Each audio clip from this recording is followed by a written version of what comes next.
Төрийн байгуулалтын байнгын хороо төрийн албан хаагчдынхаа энэ эргэлзээг тайлах хэрэгтэй. Тэгээд би түрүүн бас асуултаа асуухтаа хүсэлтэд илэрхийлсэн. Төрийн байгуулалтын байнгын хорооноос албан ёсны хууль зүйн лавлгаа авах хэрэгтэй. Бид одоо төсвөө хилцэх хэсэг шийдвэрлэгдээд хүлээн аваад ажлын хэсгийн хүрээнд яригдсан ч тэр 178 тэрбум төгрөгийг эргүүлэн тавихад одоо хуулийн дагуу зайлшгүй тавих ёстоймоо гэдэг одоо албан ёсны энэ тайлбараа бол авчихын зүйтэй.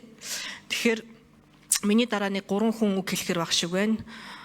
3, 4, 12 нэг 10 минутын дараагаар санал хураана гэд нэг эрцээ бүрдүүлээд байнгын хорооны гишүүдтэй нэг зарын хүргээд яг энэ төрийн албан хаагчдынхаа эргэлзээг нь тайлах тал дээр төрийн байгуулалтын байнгын хороо анхаарах хэрэгтэй байна.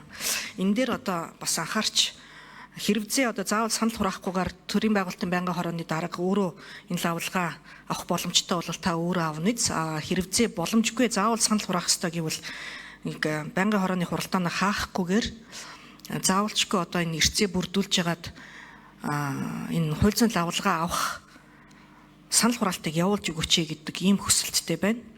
За төсвийн тухай хуулийн 6 дугаар зүйлд юу гэж заасан бэ гэхээр 6-гийн 4-ийн 8 төсвийг зохистой удирдах авлага үр төлбөр үүсгэхгүй байх. Төсвийн тухай хуулийн 75 дээр төсвийн захирагч тухайн жилийн батлагдсан төсвийг зохистой удирдаагүй улмаас авлага үр төлбөр үүсгэсэн нь албан тушаалаас чөлөөлөх үндэслэл болно.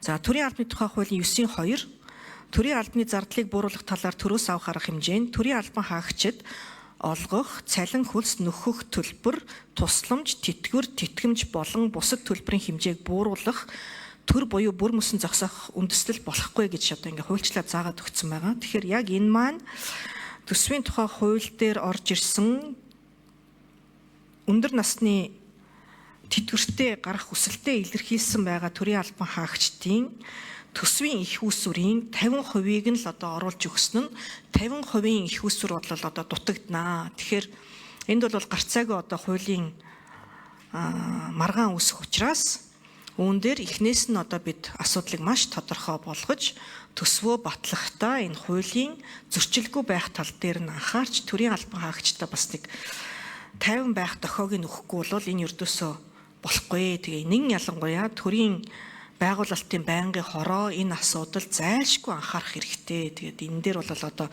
эрцээ бүрдүүлээд санал хураалгаж өгөхийг хүсэж байна. Хэрвээ заавал одоо санал хураахгүйгээр та өөрөө явуулчихна гэж үзэж байгаа бол зайлшгүй одоо энэ лавлгааг цагаан цаасан дээр хараар буулгаж баталгаажуулж өгөхийг хүсэж байна. За